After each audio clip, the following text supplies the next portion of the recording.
How to create a custom ringtone on your iPhone. So here is a step-by-step guide to create a custom ringtone on your iPhone using official Apple methods and tools. First of all you have to do is open the settings app on your mobile device. Now once inside the settings app, all you have to do is scroll down and tap on the sound and haptics option available there. Inside sound and haptics, simply scroll down again and tap on the ringtone option available in there.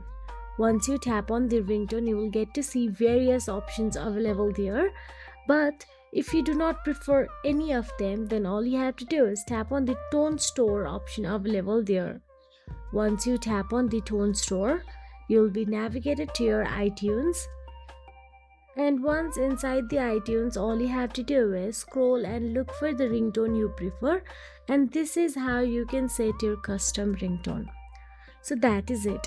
If you found this video helpful, please like, share and subscribe, and thank you so much for watching.